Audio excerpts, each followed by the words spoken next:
Say hey.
Testing, testing.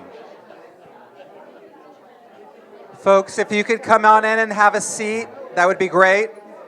We're going to get started. It's just a little after 1. Shh. Please come on in. If we could have our Tomer and Leah and Algum, if you guys could come on up to the chairs here.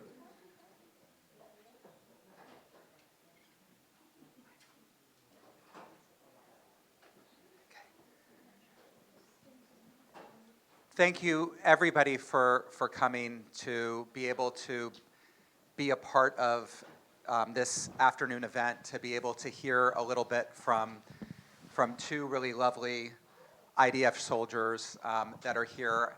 I don't know if this is your reality as it is mine, but of course, since October 7th, everything that happens, we've been glued to news, to what's happening in Israel.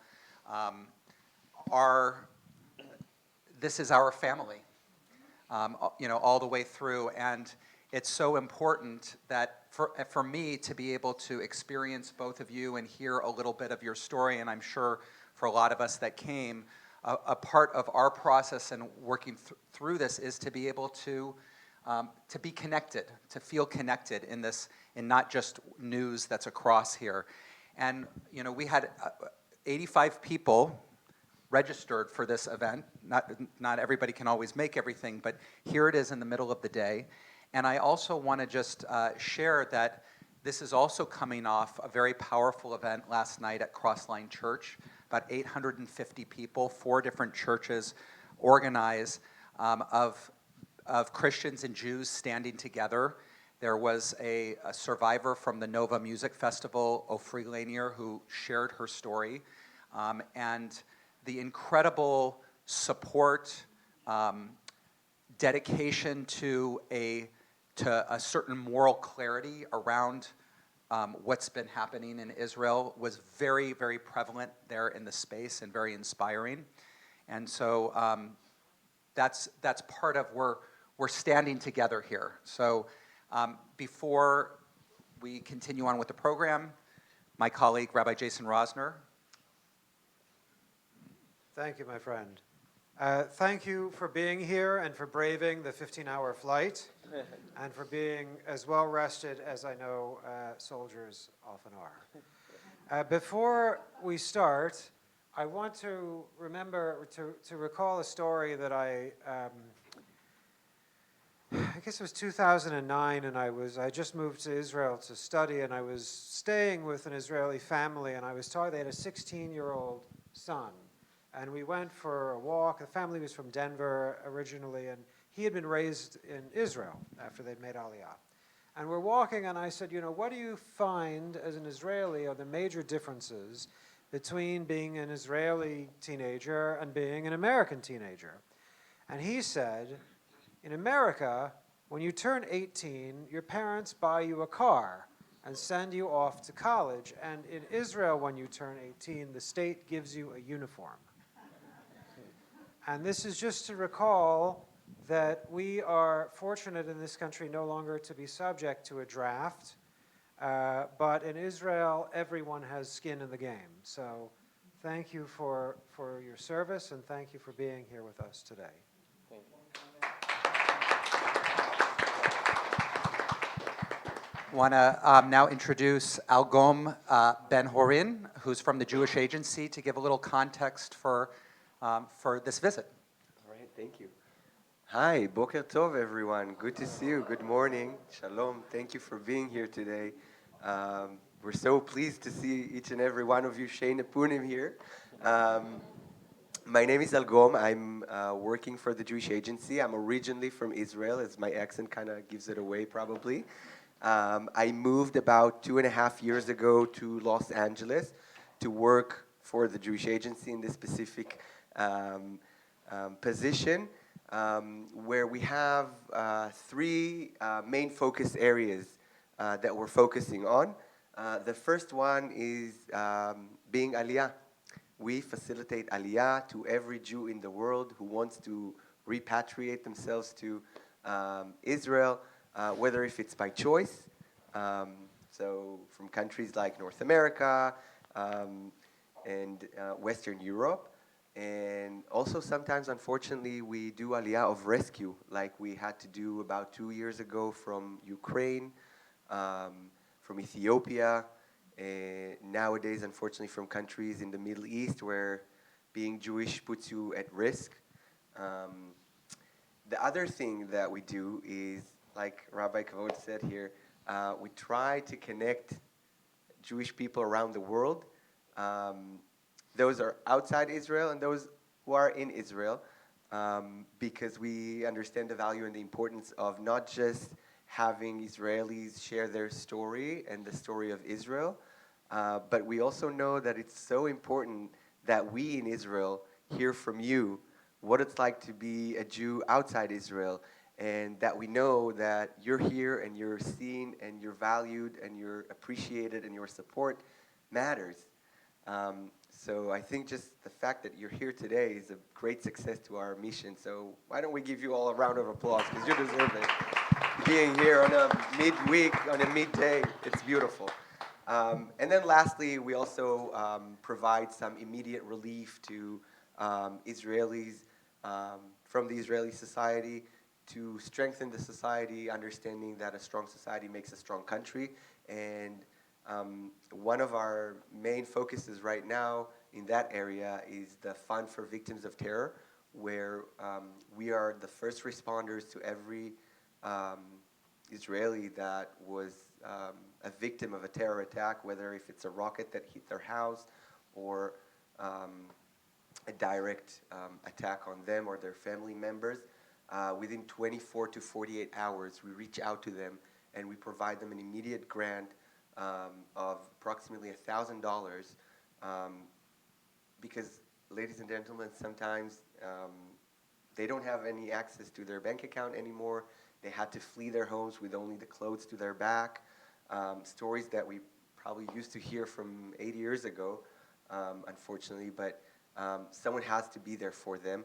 And the most interesting thing that I would like to share with you that I've heard from, all across the board, our beneficiaries, is that this is a light in the darkness, and they're well aware that that money comes from generous people like you in the room here, from Jewish people, from North America, from the United States, from around the world, who are supporting the federations or local federations that are then funneling some of the funds to the Jewish Agency for us to be able to do these great things. And one of the great things that we do is we send shlichim to Jewish communities outside Israel. Here in America alone, we have 363 shlichim who work on college campuses. We have just one here in UC Irvine and Chapman. We have 2 year of service high school graduates who moved here for the year before they're joining the army to volunteer in the different Jewish communities facilities here in Orange County. They're called Shin Shinim, Shnat Shirut, a year of service. And now we have these 2 heroes with us on uniform. We call them Shlichim in uniform, or short-term Shlichim, who came here for the week of Yom HaAtzmaut and Yom HaZikaron, which are the most meaningful days on the Israeli calendar. And we thought it would be super meaningful to have you join them and have them share some of their experience and hear from you. So this is the reason why we're here today, and we're grateful for you for showing up. Thank you. So why don't we start? It's fine. Why don't we start with introduction, a quick introduction. Tomer, why don't you tell us a little bit about yourself? Okay, so first of all, thank you for coming and inviting us. Okay, so I'm Tomer Alfasi. I'm 21 years old. I live in Herzliya, in the center of Israel, if you know. And I have 3 other siblings. I have a twin brother who is also in the army, in the artillery brigade, and a younger brother who is joining the army next year. And an older sister, she's studying at the university. And I'm a paramedic in the army, which is a course of 1 year and 3 months to become paramedic. And in the army, in total, I'm 2 years and 10 months, and I'm supposed to be discharged in 2 more months. And yeah. Okay, great. Thank you, Tomer. I bet your mom doesn't get a lot of sleep having 2 sons in the army. Yeah, thank you. Leah? So my name is Leah. I'm also 21 years old. I live in Kibbutz Mishmar HaNegev. It's in the south. In the army, I'm in the army for a year and a half now. I'm a combat soldier in field intelligence. So basically, it's like we go into the field, we collect information, we have all this equipment, and yes. And where were you born, Leah? I was born and raised in Kibbutz Be'eri. I lived there for 9 years, and then I moved to Mishmar HaNegev. Thank you. We'll dive into that a little bit later. Tomer, can you please tell us what was it like being Israeli, being in the army before October 7th? I think it remained the same because we have to go to the army, but most of the kids we're the 18-year-olds that goes to the army. We do it with so much pride and so much willing to join the army and be there, and it's for us it's the most maturing thing we can do. I think 18 years old kids from Israel is the most mature kids in the world, and we have to go through so much difficult and things that kids this age doesn't supposed to be, but in the end it's a lot of fun, and you meet so many friends from all around the country, and you do things you never thought that you will do in that age. Like I'm in charge of the lives of 300 soldiers, and I'm and I'm just, in my eyes, I'm just a kid, but we learn so much things, and yeah, it's a fun experience. It's a really maturing experience, and we love it so much. And people keep joining the army, and the statistics just go up. People really want to join the army. Thank you, Tomer. Before I'll move the question to Leah, I just want to ask you, because you mentioned you're meeting a lot of people from all over the country. Can you share with us a little bit about your team? Because I know that you have a very multicultural team. So the team that we fought together in this war, we had like variety of people from all around the country. We had Muslim soldiers, and we had Jewish soldiers, and we had Christian soldiers, and like everyone who lives in this country just understand that this is a country worth keeping, and to help our friends and family to just live their lives, no matter if you're Jewish or not. They are joining the army, and each of us, like, we love each other so much, and we are remaining friends after the army. So yeah. Thank you. It's very interesting to hear that in many, many units, and especially after October 7th, it's been very much present that a lot of non-Jewish Israeli citizens are serving in the army, volunteering, being Muslims, being Christians. Everybody understands the importance of maintaining and keeping this state Jewish and democratic and safe. So I think it says a lot about the country. And Leah, I want to ask you the same question. Can you tell us about your life before October 7th? So I remember when I was young, I was looking at the female combat soldiers, just going around the street, and I always said, like, one day I'm gonna join the army, and I'm gonna do just that, and I'm gonna protect my country. And I think it's amazing, not only that the army is mandatory, like, people really want to join. Like, it's something you have to do when you turn 18, and you're willingly give from yourself to the country. And I think it's very great in Israel. And what was the rest of the question? Just if you can tell us about growing up in Israel before October 7th. I can say I love to travel. I love to hike. I hike in the north, in the south, with my friends and family. I did a gap year, year of service near the Dead Sea, so I traveled there a lot, and to see how beautiful views, all these different views we have in Israel. It's amazing, and it's fun to do it with friends. Can you tell us a little bit more about the gap year, and then we'll move to Tomer, because I know you also did a gap year, which I think is so special, right? Beyond the fact that they're putting their lives on hold for 3 years to serve in the military, they also chose to defer their army service by a year and go and volunteer. And I think it says a lot about our youth that they go and choose to give back to the community and serve the community before they even go and serve the country. So I think that's something special. So I chose to volunteer at a boarding school in Kibbutz En Gedi. I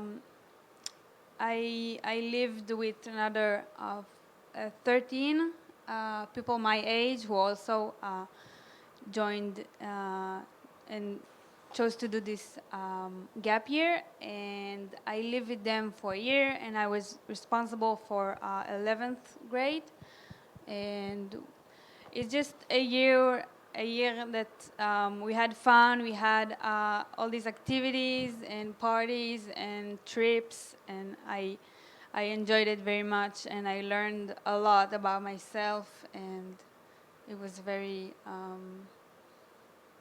important experience in my life. So you were the madricha and they were the chanichim. All right. And Tomer, tell us a little bit about your experience. I was supposed to go to the Jewish agency, but unfortunately there was COVID, so I could just join the army. But they offered us like other gap years to do, so I decided to go to Yavne, which is in the center of Israel, to a house of youth of at risk, and we came there every day and we helped them with homework and school and problems at their homes, and just just played with them and kind of did them like 2 hours of fun a day, so they can just come there and do whatever they want before they have to come home. So yeah. Very cool. Sounds very meaningful. Now, with your permission, guys, I would like to jump to October 7th, or should I say maybe October 6th, and then October 7th, 8th, and on. So, Tomer, tell us, where were you on Friday night and then Saturday morning? What happened? So I was at my home for the weekend. We got back from base, and I was sleeping at my girlfriend's home. And on Saturday morning, like at 6 in the morning, we woke up and we heard the alarms and we saw the videos and like alarms all over the state. So we understood that it's going to be like something big. And my girlfriend, she's also in the army, and we just both packed our bags and take our equipment, and we just drove back to our bases. And I yeah, already in the 7th, in quite like the uh, afternoon, we were at the Gaza envelope, me and my whole battalion. I was in the ambulance with my staff, and we just helped wounded soldiers and civilians and everyone we can find, and we evacuated them to the hospital, and that's what we did for I think 1.5 months inside the Gaza envelope, and yeah. So let me get it straight. You and your girlfriend waking up from the sirens and all that on Saturday morning, and did anyone tell you to pack your stuff and They told drive us down? my battalion doesn't really need to go back to the base until they will have authorization, but we knew that it was going to be like a couple of hours later, so we just started driving. It's like a 3 hour drive, so we thought we supposed to come back. Wow. So that was your own decision. Very impressive. And so when you get there, you're gearing up and you're driving up with your ambulance to the Gaza envelope. And can you share with us a little bit what you're seeing or what you're experiencing? At first, we were at the Nova festival area, so it was kind of not so good-looking area, and we tried to find some survivors and stuff like that. And afterwards, we went to the south side of the Gaza envelope, and from there we remained there to guard the villages nearby and try to fight terrorists and everyone who we can find, and help evacuate the civilians to the center of Israel. Wow, that's very intensive. I cannot imagine. Thank you for sharing this. Leah, will you please tell us where were you on Friday, October 6th, and then 7th? So on October 6th, it was a Shabbat dinner. With all the family, all like my cousins and my uncles and aunts, we went to Be'eri, to my grandma's house, to do a Shabbat dinner. It was very nice.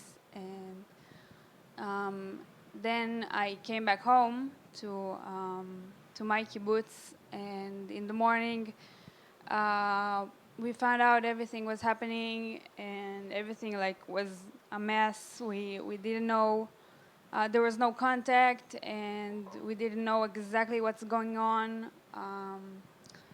So we didn't understand like how big it is and how what's really happening. Um, and then when we saw on the news like all the terrorists and all the invasions, so I went up to my room, packed a bag, and waiting for my commander to call me.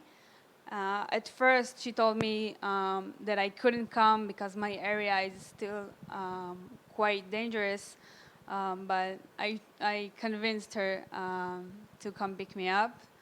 We went to our base to get all of our equipment, weapons, vests, and went to the Gaza envelope, more of the south of the envelope.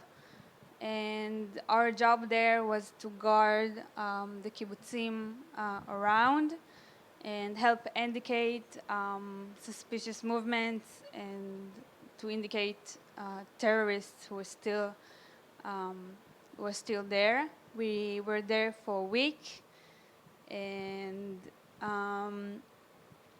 it was a few days after we found out everything. So unfortunately, my grandma, she was killed. She was held hostage at the house in the neighborhood where she lived with another 13 hostages. Unfortunately, there were only 2 survivors. They tried to rescue them, but unfortunately, she was killed.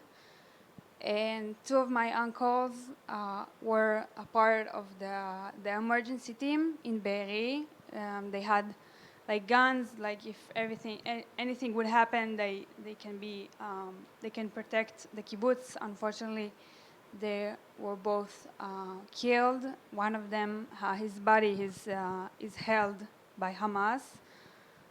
And also my cousin, he went back from work to Be'eri after he understand also what's happening, so he wanted to come back, and unfortunately on the road he got ambushed and was killed. And my aunt and my cousin were taken to Gaza. They were there for 50 days. They were released in one of the deals, and we're very thankful. They're okay. Wow. First of all, thank you for your service, and you're so brave to have done what you've done, and we're all here so sorry for your loss, and we convey our condolences. It's really unbelievable what you've had to go through, and we're all sending positive energies to you and your family, and we're thinking of you. Truly keeps one speechless after hearing such stories. Leah, do you mind sharing what did your cousin and aunt were telling about their time in Gaza? So after they came back, we were glad to hear they weren't abused physically. They weren't hurt, and at first they got separated, but not long. It didn't take long after they got together, and they spend most of the time there together. So that's also very. It was very relieving. Yes, thank you. And they mostly was running from house to house in like hijab, like a costume that they wouldn't be recognized. And I remember my cousin told me one of the terrorists told her, "You're gonna stay here. We're gonna get married. You're gonna have my children, and you're gonna stay here forever." And it was mostly mentally abused. Like people already forgot you. They don't want you back, and yeah. It's just unbelievable to hear these accounts, and we're so happy that they're back and that they weren't physically harmed. just so hard. Um, Thank you for being so brave and sharing. I think it's so important that we all know what is going on, what happened. So basically, if I understand right, what you're saying is that they were moving from one house to another. Were they civilian houses, or were there? Do you know Uh, anything about that? I think it's mostly civilians' house, like abandoned also, but it was to like run away from the army who was looking for them, and it- Unbelievable. I think it's so important that we're here and you're sharing this with us, and we bear witness to what you've been through and what you've seen and what you've experienced. And I think it's our duty to maintain this in everyone's mind, in a sense. Tomer, you were inside the Gaza Strip. Um, you guys, your team went in. Um, how do you distinguish between a civilian, a terrorist, someone who's involved, someone who's uninvolved? We hear all these titles in the news: uninvolved, innocent. What can you tell us?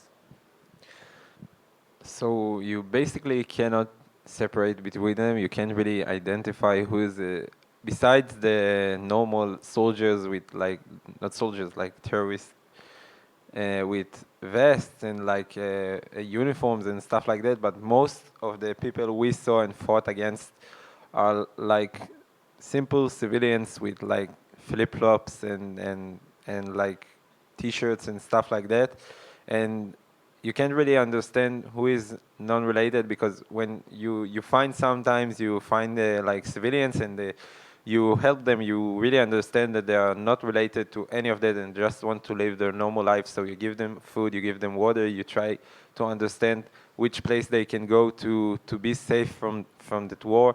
But like right after you are being shot at from 8 years old and like 80 years old, like a grandchild and grandfather together. So you can really you can't really know, and yeah, it's stressful because you can't trust anyone, and you just gotta be on your toes everywhere you're going. So it's kinda hard. Unbelievable. An 8-year-old. Just unbelievable. Um,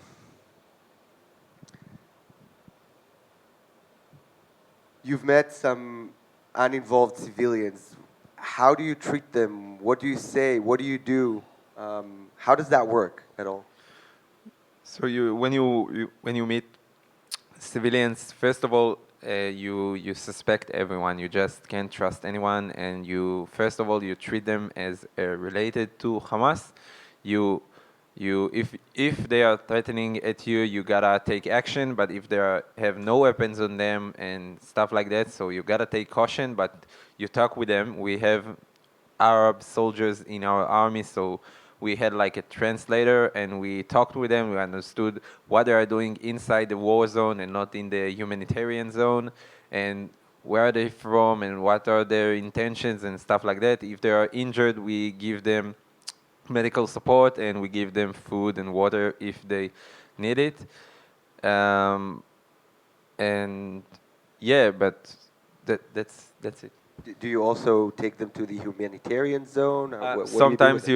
you get like trucks to take them to a humanitarian zone, and if they are related to Hamas, you arrest them and you try to understand where they're from, what are their jobs, and something like that. So Wow. It sounds very intensive and scary. And were you scared at all? mostly no, because you can't be scared all the time. You just can't. If you will be scared from the moment you walk in, and just be scared all the time, no. We try to keep it positive, and we play and we talk together and we celebrated the holidays inside. We celebrated Hanukkah when we were inside, and we just tried to maintain our life. And yes, sometimes you get scared, but you just you feel secure with your team and all the support from the air and from the sea and from each soldier inside. So yeah. The camaraderie is a big part of it. Thank you for your bravery. Leah, what happened to you during your service? What did you do? You said you were on the Gaza envelope. What did you guys do there, if you can share with us? So like I said, we have all these equipment, like cameras and goggles, radars, that helps us indicate what we're looking for.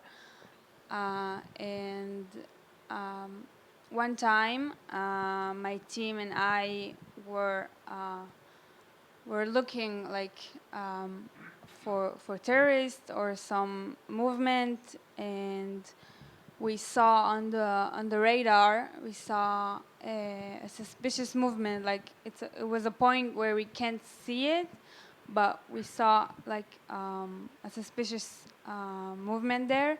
So we called like the other forces who was there, that they should look into it and to go there. And we were happy to find out that there was a group of terrorists over there with an RPG right outside a kibbutz, and they stopped them, and well, eventually we prevented something that could hurt people. So. Wow, so what you're saying is basically, in your position, you're using all this equipment to track any suspicious movements in the border area, and thanks to your skills and abilities, you were able to find out and identify a specific movement that you warned your fellow comrades and sent them to that area, and they were able to catch 3 terrorists holding an RPG. Okay, wow. So basically, you saved people's lives, right? So I'm sitting next to 2 heroes. Unbelievable. Thank you for saving people's lives. And can you tell us what happened from there? What do you do now on your, like, how does every day look like? So usually my area is the south borders, Egypt and Jordan.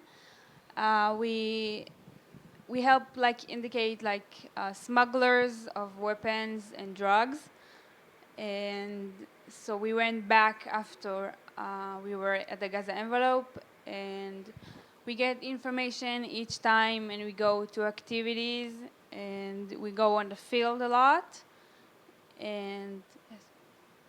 Thank you. Tomer, back to you, my friend.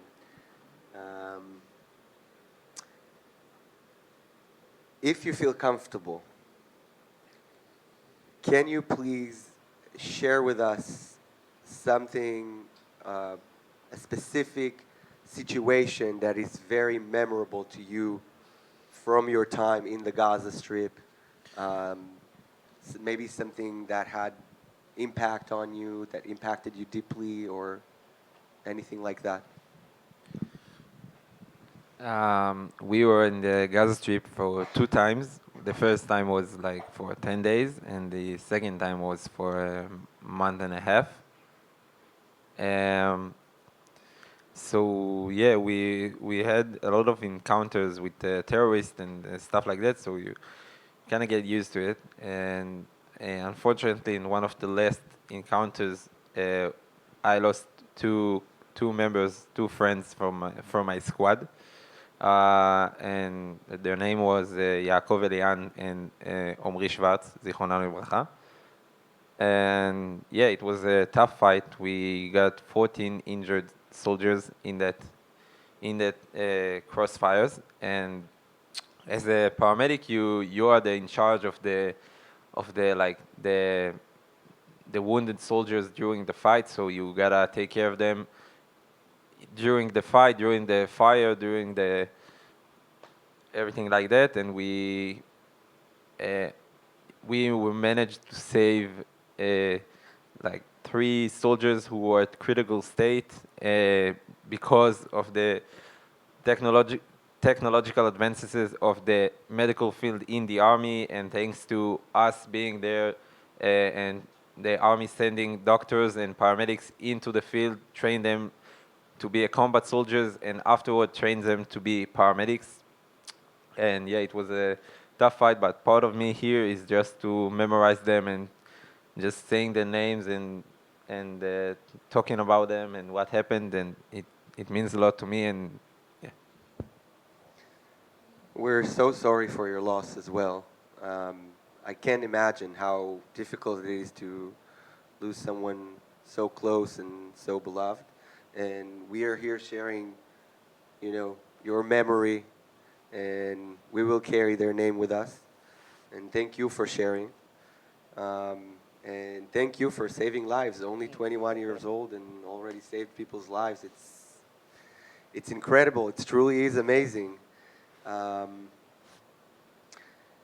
I want to maybe try and move on to the lighter part and maybe end on a more positive note.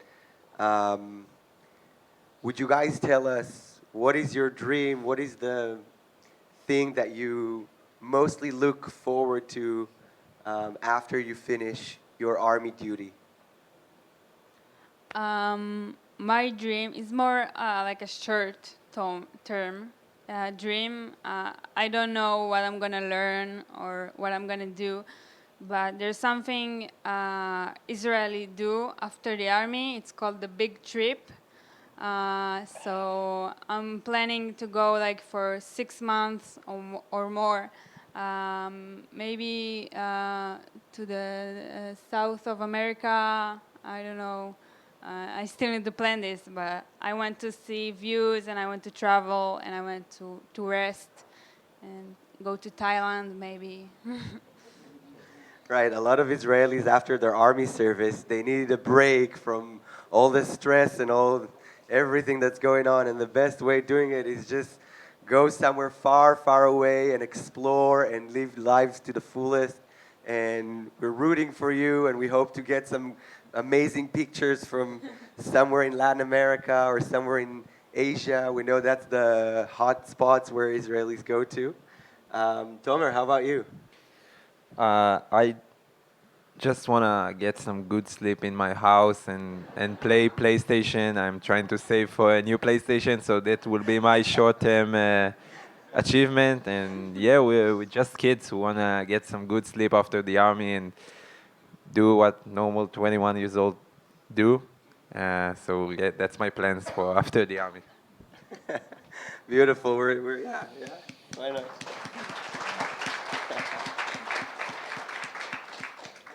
Wonderful. We're also rooting for you for a great night's sleep, and hopefully you'll get the newest, best PlayStation with the best games and get to play as much as you like without anyone interrupting.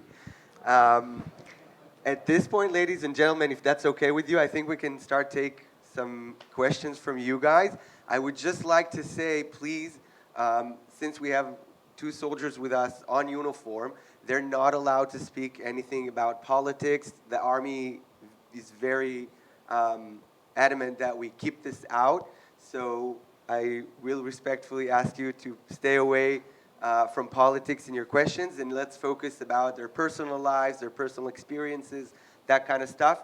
So when you are thinking about your questions, please keep that in mind. I would really appreciate this. Yeah, for sure. So I'm going to need to, some of us are going to need to leave right around 2 o'clock. We don't need to stop this. There's time for people to ask questions and to share. We're going to be part of a meeting, a Zoom meeting with Jewish community leaders to be able to address some of the issues of anti-Semitism that are happening in our county. So that's where we're going to head. I also was remiss at the very beginning. to give my appreciation to the Jewish Federation of Orange County. Chen Sturmbach, are you here, Chen, right now? Just stepped out for a moment. They were working with the Jewish Agency to bring Tomer and Leah to Orange County and being able to go around. And Chen heads the Rose Project, which is also really working overtime right now to address all the incidents that are happening in school districts, at UCI, all of those things. So, so appreciation to all of them for making it happen. Yeah, sure. Why don't I, pass the mic? I just have one question. What is the Gaza envelope? I don't know that term. I think it's like two. No, it's like how 2 kilometers. 2 kilometers from the border. There's a lot of villages and kibbutzim over there. Yeah, Around the area that around surrounds the area yeah. that surrounds the Gaza Strip. on the border of Gaza. On the Israeli side, we call it the Gaza envelope. Yeah, but that's a great question. Important one, yeah. Thank you. While you're in the United States, do you plan on addressing the U.S. press or journalists about your experiences in Gaza, highlighting your humanitarian efforts to help the population while you're on combat duty? Actually, no. We are just here to really tell our stories to whoever wants to listen, the Jewish community, and the goal of this mishlachat is not only to tell you our stories, just it's also about listening to your stories, and we just been here for 5 days, and all the love and the support that we get from you, from the Jewish community, from the Israelis here and the Jewish here, it's amazing to us. But there are special soldiers that supposed to talk to the press, and I don't have the pretty face to do it, so yeah, I leave it to them. And I think it's a great question. I will add that the IDF has requested that we keep this on the down low because obviously, with all the security situation and everything that's going on, and you also have to have a special briefing and a special before you speak to the press. So it's a little tricky to go there, but. For us, the most important thing is the connection with you, like Tomer said, and your connection with them. So, yeah. And just to add with that too, some people ask why this is not being live streamed. That's part of that. It's part of the security issues, and also with people taking pictures. There's the Federation has some pretty strict guidelines around things not being going to them first, not being posted on social media. So everybody's cooperation with that is appreciated.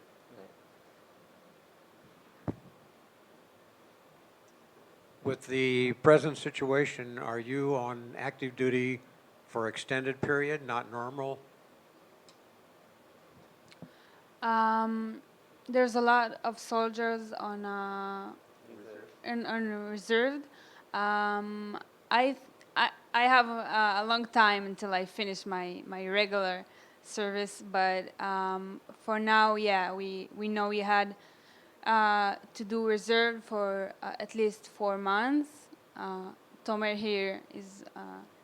yeah, after I'm finishing 2 months, I need to stay in the army for additional 4 months, and every other combat or soldiers, and they are trying to pass a law right now that's supposed to extend the normal service to 3 years to boys and just 3 years to combat soldiers. So yeah.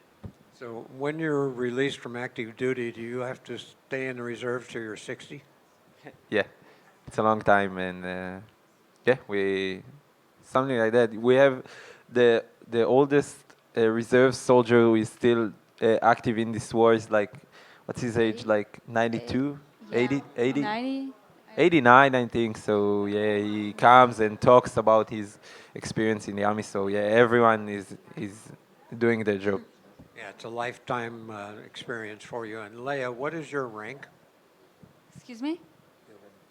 Oh, I'm a sergeant. And Tomer, what is your rank? I'm a first sergeant.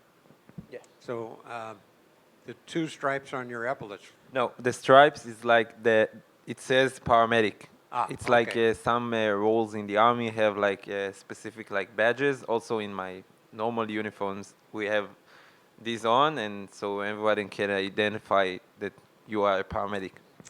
Understand. Thank you very much for your service Thank you so much. to Israel and to the Jewish community. Thank you.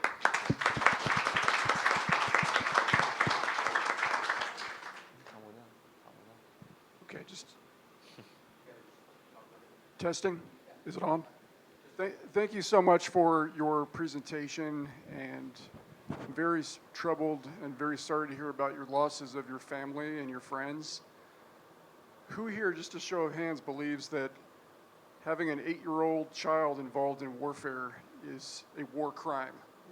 Okay, a war crime that should be widely known. I've watched hundreds, if not thousands, of hours of conservative news, and I did not run across this on Fox News or anywhere else. And it really should be known that you're dealing with 8-year-old children that have firearms that are shooting at you on a battlefield. Very troubling. Okay. And then the other question is, if you could maybe share just a bit about your family history in Israel. Parents, grandparents, were they immigrants to Israel? Did they fight in the Yom Kippur War, which this is eerily similar to now? Yeah.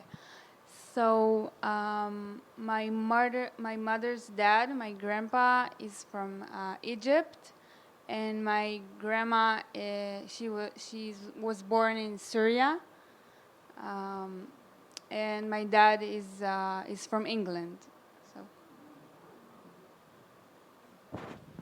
My dad was born in Morocco, and my mother was born in Israel, but her grandparents are from Romania. So, and yeah, I think my grandfather was in the army from both sides. They were in Yom Kippur War, and yeah. My last name is El Fassi. It's if anyone here is no, it's like a city called Fes in Morocco. So it's supposed to say from the Fes city of Morocco. Thank you so much for sharing your time and your experiences with us. I have so many questions, but I will limit it to two. One, I'm wondering if you could speak at all about civilians, families living in Israel right now. What is it like in the state of Israel for people who are not fighting on the front lines? If you could speak to that a little bit. So the people who were evacuated from the Gaza envelope and also from the north now, they are evacuated to hotels on the Dead Sea or in the center of Israel. And it's hard, like, not being at home for almost 8 months, so it's pretty hard. And also I can say, like, for the rest of the civilians, there's always the matter of the hostages, and it's always like undermined, so they don't forget it. Of course, you have to go back to work and life, and you gotta keep living, but it's on everybody's mind all the time. And But kids are in school and trying Yeah. to move. I would like to days. add also, if that's okay. My sister is actually an internally displaced person. She used to live in Kibbutz Dan, which is a 1.5 miles from the border with Lebanon, and now the government took care of the people that were evacuated, and she's staying in an apartment that provided by the government in Tel Aviv. She goes to school. She used to go to school in Tel Chai, which is right by Kiryat Shmona, also on the northern border of Israel, and they're studying on Zoom. A lot of the school system moved on back to Zoom after coming back from COVID. And the other thing is, in a way, life continues.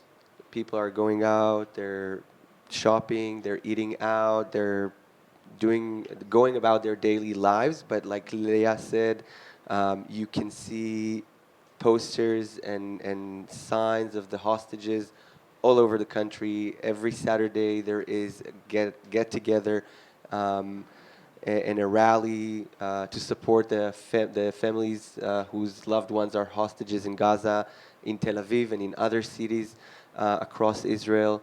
And there's a really sense of unity, and there's a big sense of I want to give something to the soldiers, to the people who are evacuated. I can tell you that our chaperone that accompanied the soldiers who were in Sacramento, she was actually on Miluim, a school director for the kids who were evacuated from the southern part of Israel, from the Gaza envelope. It's incredible. Everybody's doing their part to support civil society, and you can see how strong it is.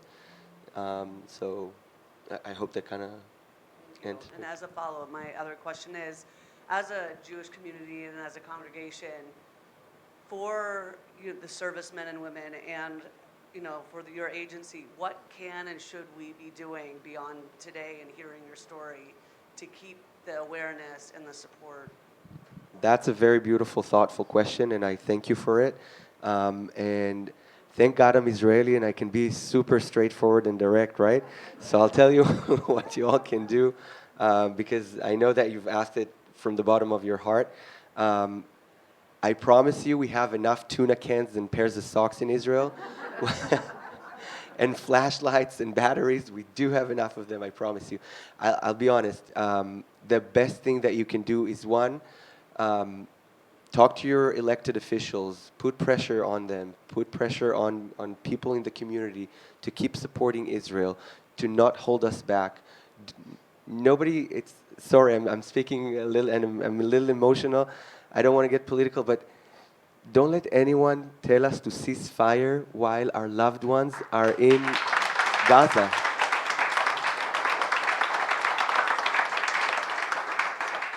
It's unheard of. It's unheard of. Our kids, our daughters, our grandsons, our brothers and sisters are there. We will not cease fire until they're back home, period. Period. No one else has a right to say otherwise to us. So put on pressure on your elected officials, on your city councils, wherever you can do that. That's one. The second thing is, like I've told you at the beginning, a lot of civil society organizations are doing an amazing job on the ground. If you can donate as much as you can, no amount is too small and no amount is too big as well. Please do that. It doesn't matter if you choose to give it to the Jewish Agency, to your Jewish Federation, to any Jewish cause. I'm telling you, it gets to the right people and to the people who needs it. So this is the other thing that you can do. And of course, the third thing is just keep educating yourself. Keep this going. Don't forget, I just saw one of the hostages poster there, Carmel Gat. She's celebrating, today's her 40th birthday, and she's in Gaza still. And it's just heartbreaking. So we cannot normalize a situation where there's over 100 Jewish people, non-Jewish people, Israelis, foreign nationals being held by a terror organization who we know exactly what they're doing to them. It cannot be normalized. And no one else in the world has any right to say anything to us because they're not in our shoes, period. Is there a GoFundMe that we could, is there a GoFundMe for Tomer for his PlayStation and for Leah for a trip to Thailand? I will I mean, in all seriousness, everyone if you can is there a way to donate penny or directly something, to them? just for their contributions here today. Thank you so much. I think we have a question over here. In view of your remarks just a moment ago, is there an Israeli media or broadcast that you would want to recommend for a good news source that speaks English? So do you have I-24? You have Ynet News, and Why not? Ynet News. Y, the letter Y, net, news. Yeah, sorry. I can write it down for you later. But it's Ynet News and I-24. And I think, did you have anything else? There was another one, the one, can't think of it now, it starts with L. I don't know, but those, for sure I do I-24. Yeah, Because that's English and it right, has all these important people. for sure. In Israel, it's in it. Yeah. And also now you have, yeah, these two who are right there on the ground. When a family makes aliyah to Israel and their child, let's say, is 15 at the time, and then they stay in Israel and they live, and then the child becomes 18, does that child then go into the army? Okay. So then they're part of it all. Okay. And then the other thing too is before you, I'm sorry, I just thought. It's okay. When do they have any problems within the army? You know, not originally being born, let's say in Israel, is there any? I can say I have 3 lone soldiers. This is how we call them. Like when they did Aliyah without their family, and they get like money to buy an apartment and for grocery, and they have somebody in the human resource in the army that they can talk to if they have problems, and they get like vacation to fly back home, or if their family is in Israel, as they can spend time with them, and I think they treated pretty well, and also They get so many invitations to celebrate the holidays with each family from their company, and they are just like any other soldier. I've like one like you. I have one lone soldier who is a friend of mine in the company, and it's normal. You don't really understand that they are lone soldiers, and they love it, I think, and they had a good time. Can I say one other thing about that? And if you ever go, when you go to Israel, if you contact the Friends of the IDF, they will set you up with lone soldiers so that you can take them to dinner, to lunch, and they get a feel for being back home. Although not all of them are from the United States, they're from all over the world.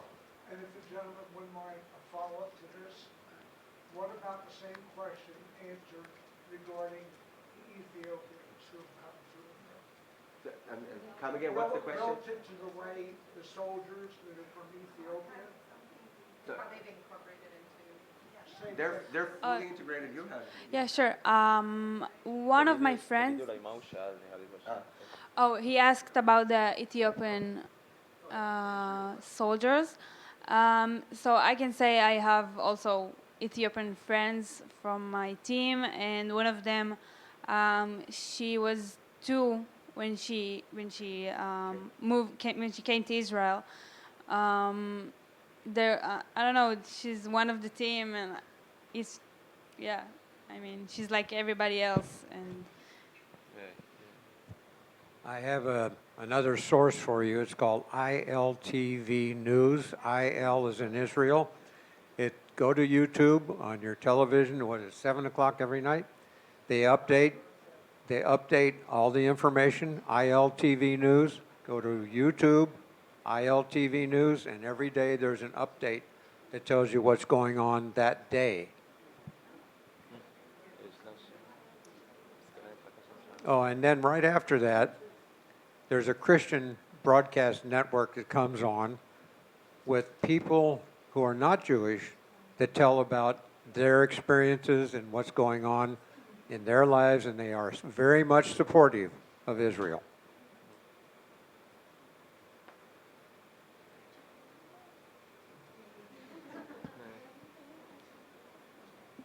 My daughter made Aliyah to Israel 21 years ago after being in South America, meeting a boyfriend. Anyway, she lives in Zikron Yaakov, and she's, every day they know about the war, but they go on with their life. I went there in November. My other daughter went there a couple weeks ago, and people say, "Aren't you afraid?" And actually, I feel like Israel is probably the safest place to be, considering what's going on the campuses, because of you and the technology. They have a safe room, to sleep in at night. So it's Israel is a good place to be. So I guess my question is, are more people making Aliyah to? Great question. I will add to what you said that 2 weeks after October 7th, I'm getting phone calls from friends and family, and they're asking, "Are you okay? Are you okay? Are you safe? What's going on? What's happening?" Like they watch the news and seeing all the protests and hate rallies that were going on, and while rockets flying over their head, they're asking me if I'm okay when I'm in West Hollywood, like living my best life by the pool. I'm like, are you guys crazy? So yeah, you're you're absolutely right. They are scared for us more than they are for themselves. But to your question, yes, the answer is yes. We've seen an increase of 400% from France, about 300% from United Kingdom. I want to say 150 from United States. And funny, I don't know if it's funny, but interesting fact is that after every war or around when there's an escalation between Hamas and Israel, like the one we've seen in May, Guardian of the Walls, Protective Edge, and all those grand names they're giving to these fights, there's always an increase of aliyah to Israel. And there's one private university in Israel, it's called the Reichman University, what used to be IDC, if you know, it's near in Herzliya. I used to work there too, so I know that every time after there was a crisis in Israel or COVID or whatnot, we see an increase of students abroad registering and coming to study in Israel. So Am Israel Chai, and it's kicking. So. I don't have a question. I just have a statement to make. The two of you are amazing. Okay? I mean, no, really. I mean, and I know that you're required to serve, but I think the two of you would be in the first two in the line to volunteer. That's the impression I get from the two of you. You guys are both very inspiring. Your dedication and the way you guys take so much pride in your country is awesome. I mean, it really does my heart well, especially in these days in our country where our recruitment for our military is down so far, and we're begging for people. And there's more of a woke agenda. I don't get into politics. Anyway, it's just for you guys, just the way you talk about your service and the horrific things that you both have been through. And you guys are still able to sit up here and have that pride in your country, and you guys are ready to go back and kick ass some more. And to me, that is absolutely encouraging and amazing. I wish I could take the two of you around Orange County and some of the other places, these pampered brats. They're 18 years old. If they can't get a large Starbucks, they can only get a small Starbucks, they're triggered. Their day's over. The two of you, what you guys go through on a daily basis, I wish you could just spread the word and let these kids know how blessed and how incredible it is to live in this country, and the privilege they take for advantage. I mean, it's just, thank you. You guys are amazing. Right on. Thank you so much. I would like to add for your question about the Aliyah percentage. I can tell you that two of my friends, the lone soldiers, one is actually from LA. Her parents did Aliyah in the middle of the war, and also another family of my friend from South Africa is going to do an Aliyah, and I think I was like surprised that in this war, like why would they want to come back to Israel? And it's amazing, I think. I think that we in the diaspora need to celebrate and support you in Israel very much so. I think when October the 7th, we all felt fear. That was the biggest thing, was our fear they're coming to get us here. After a while, and now, I feel we are showing how proud we are. A friend of mine just came back from Vancouver and was walking by a university up there where the protests were going on, and her husband had his Magen David underneath his shirt. And the granddaughter said, "Papa, take it out, show it out." And he did, and as they walked by, 3 young men who weren't part of the protests stood up and said, "We also have them, and we're not showing them." And they took them out, and we're showing them now. So I think it's a great time for us to reconnect with our Judaism and know that we are part of you, part of all of you. We share everything we can. My grandson is a Marine for this country, and I'm very proud of him. And at 18, luckily, he wasn't one of those brats. He went and signed up, and he's in deployment at the moment, somewhere out, we don't know where. So I know from him how much he felt, how much more you can feel. So thank you.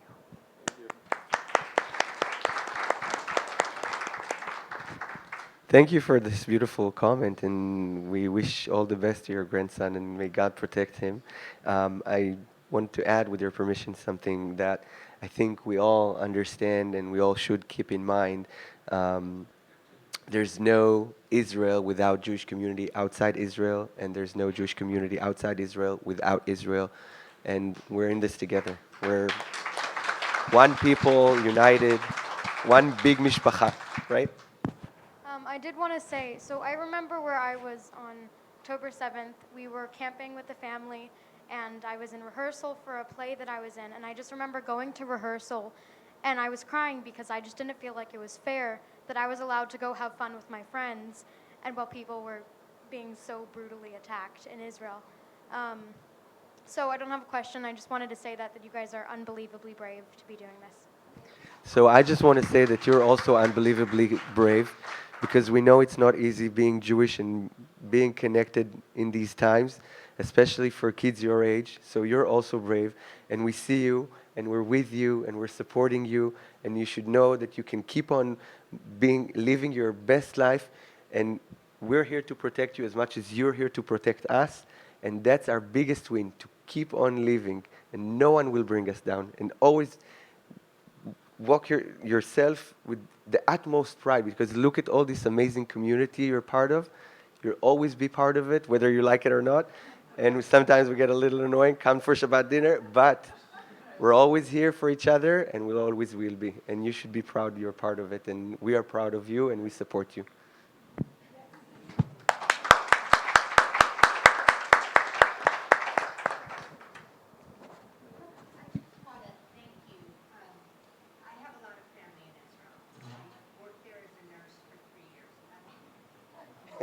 I don't know. And my connection to Israel has always been strong from my childhood until now. I'm glad that the Jewish Federation and the Jewish Agency, or whoever is responsible for this, is sending you to America and hopefully throughout the world, because I think what Israel being so focused on the tragedy of October 7th and getting the hostages home has not done as good a job of a PR campaign to why, what you said, how can we have a ceasefire while we still have 100+ hostages there?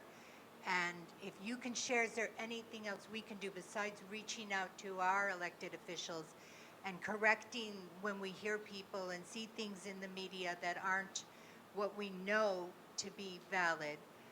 It's really hard here, and I can't eat, and I speak to my family in Israel regularly, to be bombarded with everything that's going on and um, keep that strength and keep that admiration. I mean, Israel has never taken such a bad PR hit. So any other suggestions you have? That is what I struggle with the most. Yeah, that's a fair question. I think there's a lot of parts to this answer. Um, I think the main thing is relationship. It's all about relationships. So try to build as many relationships as you can with people who are not necessarily part of the community, Jewish, non-Jewish alike, doesn't matter. Because once you have that relationship, once you have that, it's so much easier to relate to and to share ideas and bring the information that you have and someone else on the other side will listen to. I think we live in a generation where all the information is out there. You just have to Google it. You just have to read one or two news sources to understand the full picture. Everything is filmed. Everything is, and that's also the problem of it, because some people getting only part of the video, only certain. It's all about headlines and clickbait, or whatever it's called.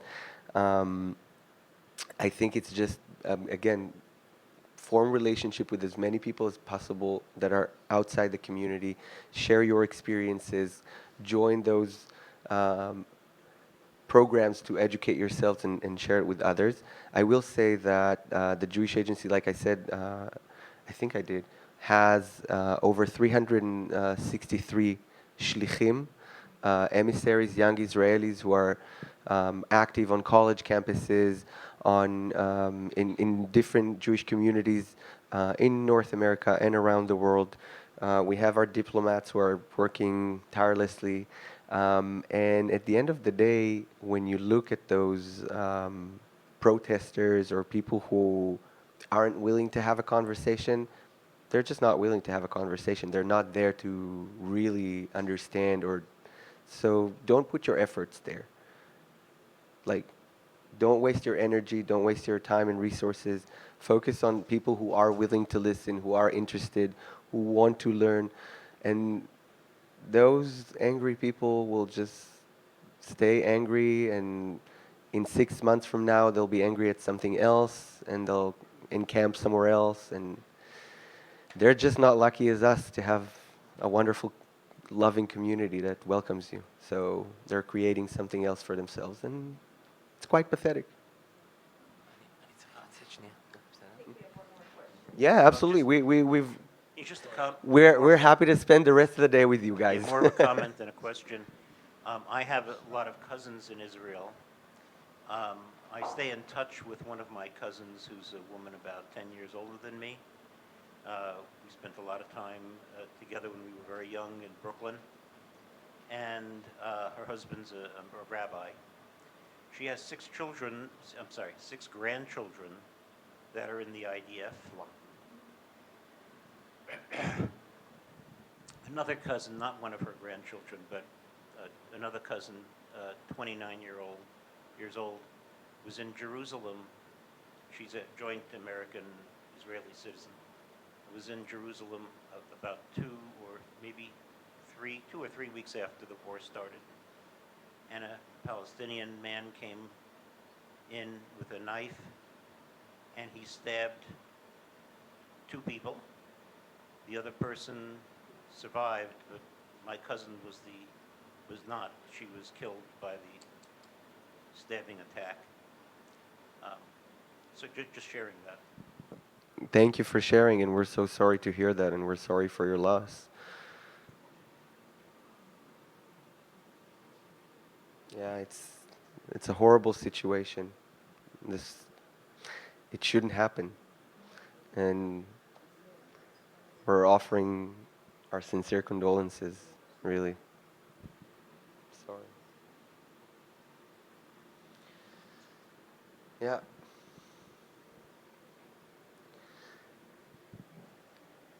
Anyone else wants to ask anything, feel free.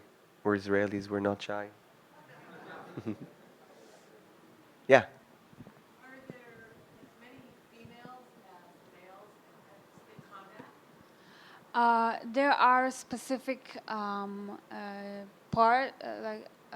job for women in combat,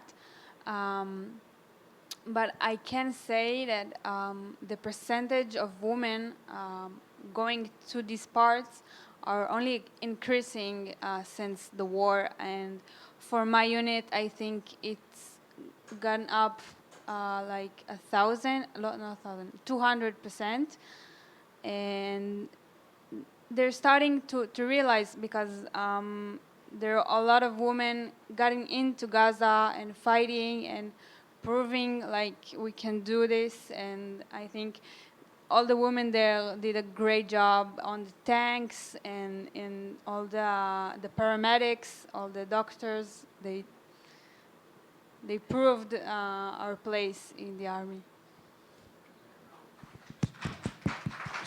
One more quick thought. I just want to say, and Tomer's not here, but don't be discouraged by what you see on the news with these protesters. These are a very small percentage of the population, but we need to think about how to win the public relations war. Okay, and these Hamas operatives, it's just shocking to me how they can say free Palestine. They should be saying free Palestine from Hamas. These are really satanic savages that need to be completely annihilated. And if we need to go into Rafah or any other corner of the Gaza Strip to do that, we must do that. And we must do that without criticism, without any restraints or restrictions. But just know that America does support you. The vast majority do support Israel in this fight for good versus evil. Thank you so much. And maybe now that we have Tomer with us, should we take a group photo real quick? Yes? Yeah, let's do it. No, we didn't want to do it without you. So why don't you guys move over there, and you all come a little closer. Sorry to make you move, but I do want to capture the moment. I think it's beautiful. And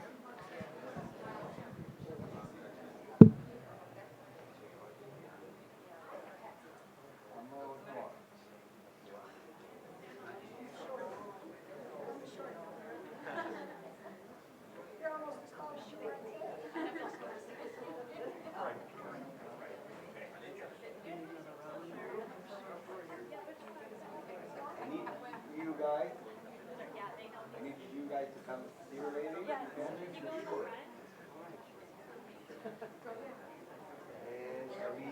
you guys to over a little. No, you're good. You can stay. All right, ready? 1, 2, 3. Beautiful. One more. I love it.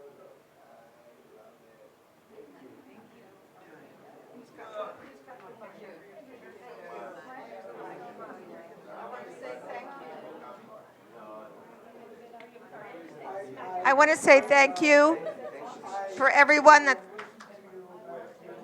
I want to thank everyone that has come today. I want to thank everyone that's come today. Thank you. Thank you. Thank you. Do I get a hug? I want to also thank our Israel Matters Committee, Charlene, our fearless leader, and Tamar, everyone that's been on the committee that's made this possible, and anyone else I'm forgetting, all of our staff that's helped us. And thank you again, and we hope to be putting on more of these for you as we have done. We're very active. Anyone want to join, come help us to carry on our legacy, because Israel does matter.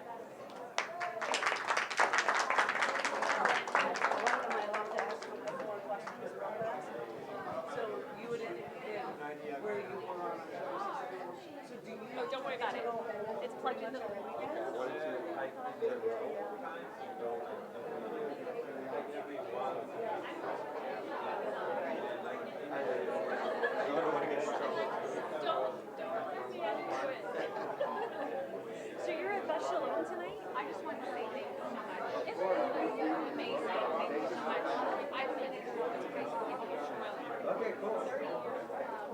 one, Alexander Mo? Yes, and I, We're trying to have you back. I've already been accepted into college under all this months. Want to make it time, like, you know, as a senior, I had to go home, but I can't wait to go. So thank you so much for Of being course, here. thank you So for coming. I'm so happy. Yeah, and excited for you to go back. I can't wait. We were going to go for my son's bar mitzvah, but then there was COVID. So now, thank you so much. Thank I hope you. you guys have a wonderful time Of together course, here. of Show course. West You guys are Hollywood. so welcoming and loving. Yeah, do you live in West Hollywood, or are you? I live in West Hollywood. Yeah, I just chaperone. Yeah. We're talking about. How long have you been in California? 2.5 years. Oh, nice. And did you come because of your Yeah. I relocated. I'm sorry, what? No, I have a pencil paper. I do not, unfortunately, but I think they said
probably, yeah, it's more complicated.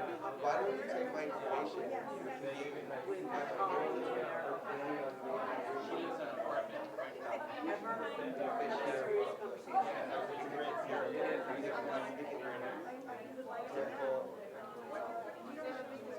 Jewish agency.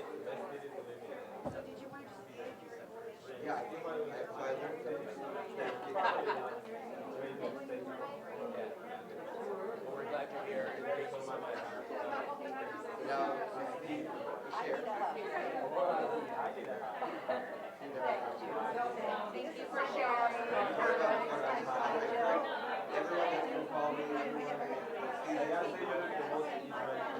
Everybody always says that. Yes. So does my daughter too? No. The other one.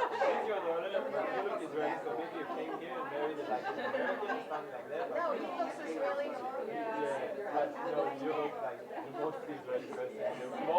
My older daughter too.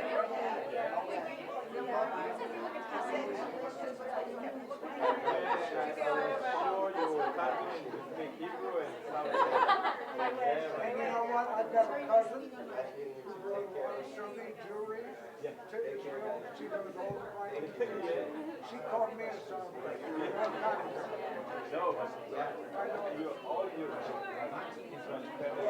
They're from Beit Shemesh. They live in Beit Shemesh, and they have five daughters, all redheads. Yeah. Three of them are already married. Yeah. Men, in all sincerity, feel more connected to the family too, and some Americans usually. Yeah, no, but for us, it's amazing to me every time we come to Tokyo. It's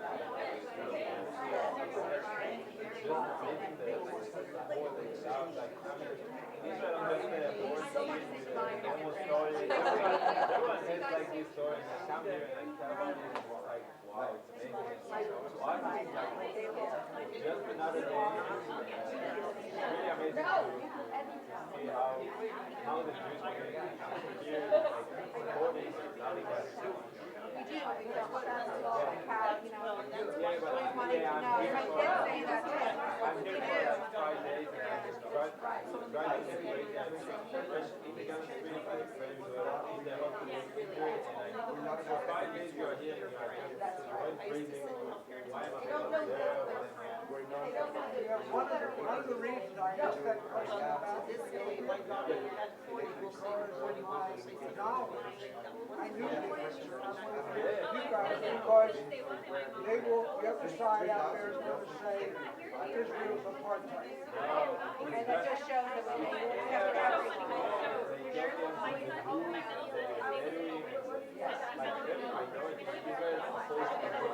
On my last trip to Israel, I think it was 2016, we went up to the Golan, and he ended up being a Druze.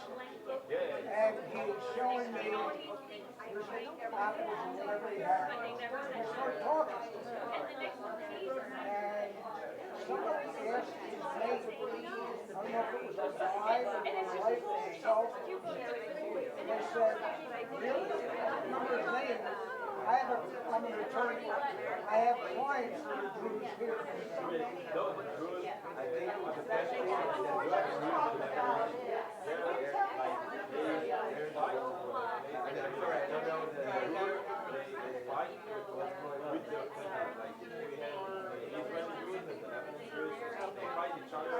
Like there are family members on both sides, so it's amazing to me that they are Physically fight in with each other? the Lebanon war. Sometimes they have to fight against their own family members who live in Lebanon, inside the Lebanon territory. But they love Israel more than Israeli people and Jewish people, and they adore this country. Yeah, everyone gets to be enlisted. It's going to be in the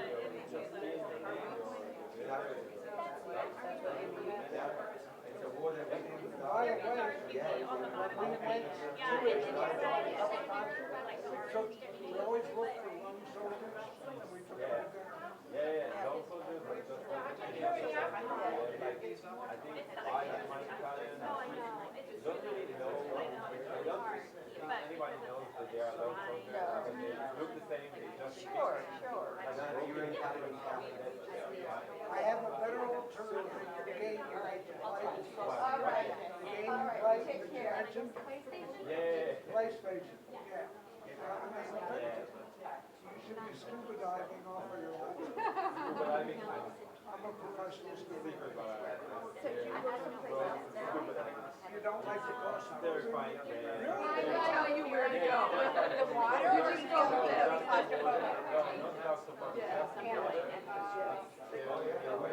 My wife always does, but not us.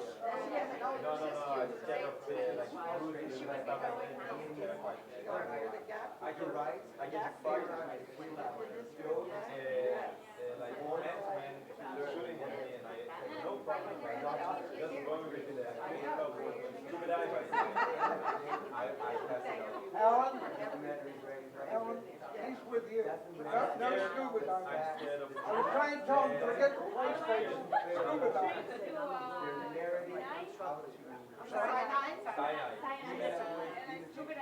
No, I just. Oh, good.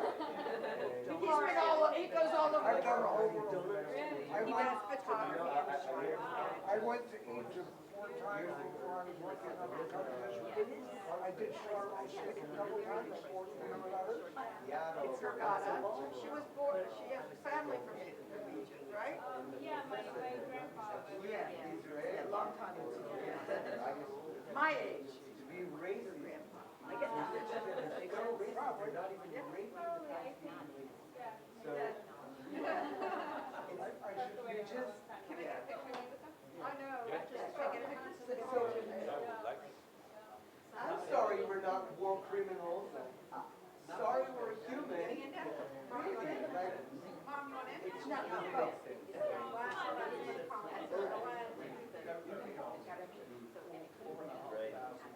wish I had my business card. It's fine if you want. I have a great dive showing on. I have a website. My photography. Now, I developed it into an art book because when I'm finding small designs, I exhibited that for 20 years in art galleries. Women kept saying, what about all this? I said, it's for sale. On us, I'm making stars, dimes in Italy. Silver, cashmere, when the slide shows to music, wonderful. You got that paper still? Let me have it. I want you to entertain yourself. But you don't know them. I've got 3 slide shows to music. You want to write a review, you can handwrite it.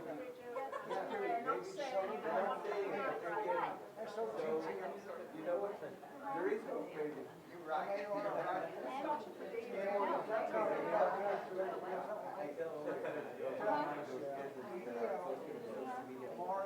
M-A-R-I.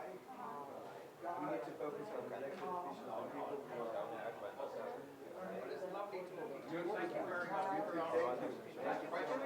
Thank you for coming and thank you for being here. You too. We would like to. Marine grandson. Really love. You know how many Jewish Marines there are? He has another Jewish guy in his battalion. It's crazy. You shouldn't waste his talent on the US Army. You should come to our army and just be with us. I don't want him to go any further away than he already is. You might change your mind if you look at this. Slide shows to music. Maybe I should try it one time and then like see how I agree. yeah. Even snorkeling is like terrifying. So, yeah, you're in. Yeah.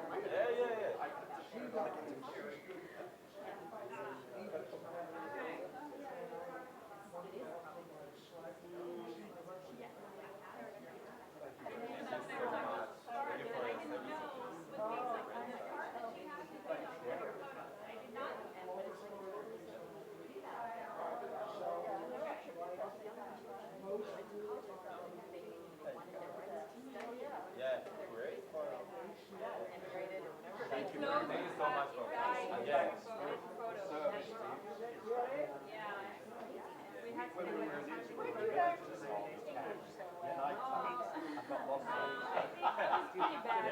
I get lost in my base sometimes.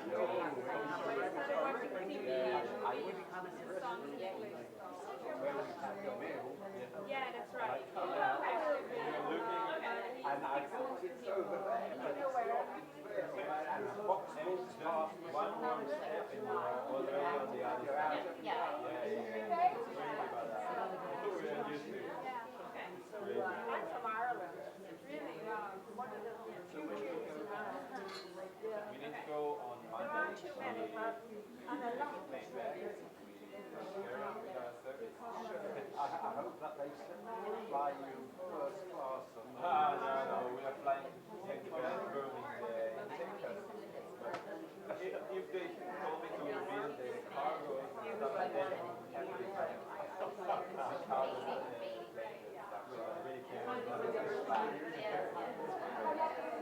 be a week and a half on Monday. Will you be going back into service? Yeah. Right back in, I'm going to the base the day after we land, so it will be a hard jet lag experience.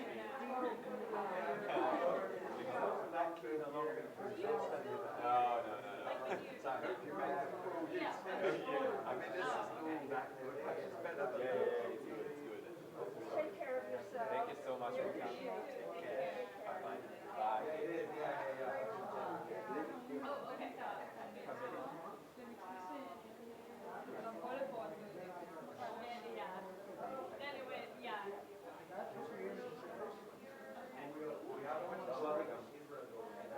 And I exhibit.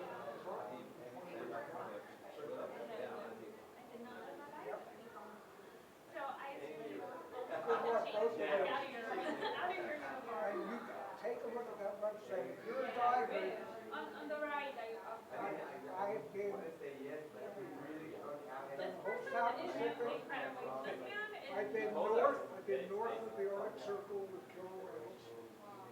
Same thing in British Columbia, Patagonia, Galapagos. We'll look at the presentation and how you get in the car, I think. Right away. Better on a big screen. Yeah.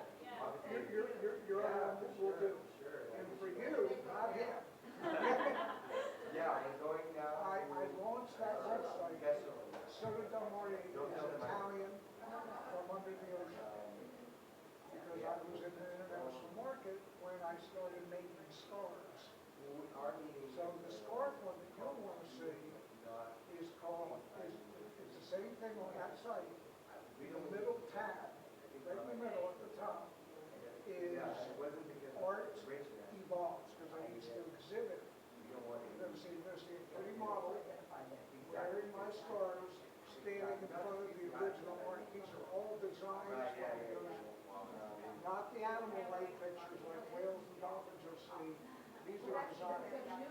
But I don't show too many of them except the scarves because the Chinese will. But again, thank you so much. Lots of luck, safe home, Thank you so much. love to Israel.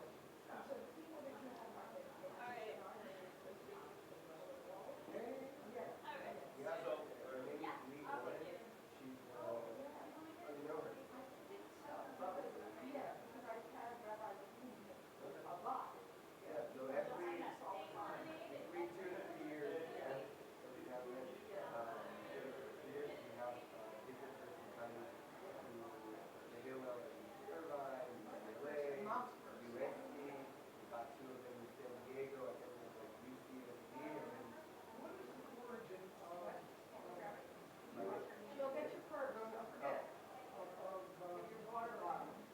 You were with what company? Why don't you take some photos? I'm gonna take this over so Charlotte can grab. We'll take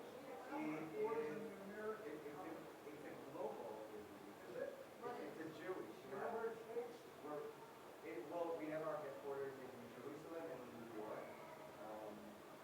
It's like it's the Jewish Agency for Israel. It's the first government in Israel prior to the establishment. David Ben Gurion was our chair of the executive, and that's how we became the And it's got nothing to do with anything. Not, yeah, I mean, it's different agencies, but all the Jewish agencies and organizations have to do with each other. But yeah, it's not the same. Yeah, it's full of Jewish agencies. Well, not Israel. the same, but No, JAF is the Jewish National Fund. It's James Amnesty Plans. They're more about, they were at the beginning more about acquiring the land. and you'll forgive me for this. Yeah? I just read the first one, Okay. on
qué había sido? Oh, aquí ando en el Chapo. Abajo, en el Chapo. Dale. Ay, órale. No, rojo, está bien. Dale.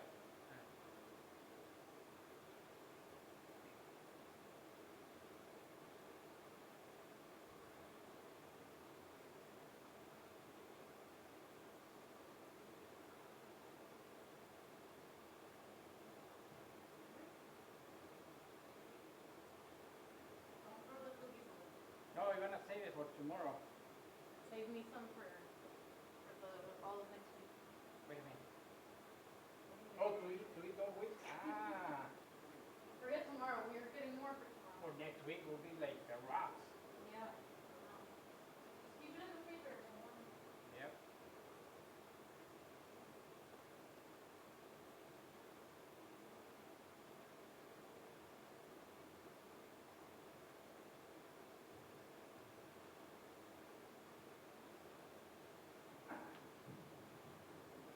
Hey. Es una jalada, ¿verdad? Sí, la del cheque. ¿Quiere el cheque? Pero no, yo viene a cantidad. ¿Qué con el cheque? ¿Eh? ¿Ya te lo cheques nomás? Sí. Pues no me llega tarjeta, ¿no? Lo tengo que mandar ahora. Y pues era 1700 y lo puso 1600. Y pues no lo quería cambiar. Pues tuve que regresar porque era 1700. Y el escrito se pone, ¿ves que se pone en la cartera arriba y el escrito? Solo, diferente. Ajá. ¿Son 250 de todo? Sí. Gracias, yo no puedo hablar. Ay, ándale. Eso es ¿de galletas? Es lo que tenemos que vamos a usar para... Allí quedó comida frente a la oficina de Elvi. ¿Qué es eso? El solo que se vuelve y después llevan por allá. Está muy bueno.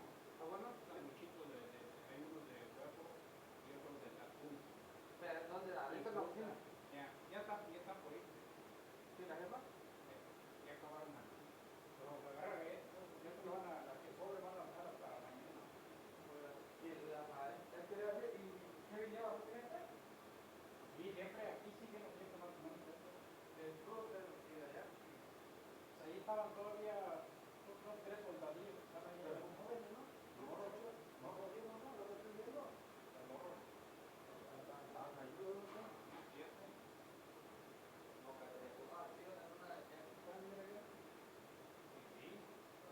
Vale, bueno, muchas gracias, por hermano. Pues nada. Vale, pues. Ya. Mira, ahí agarra el dedo. Ok.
queso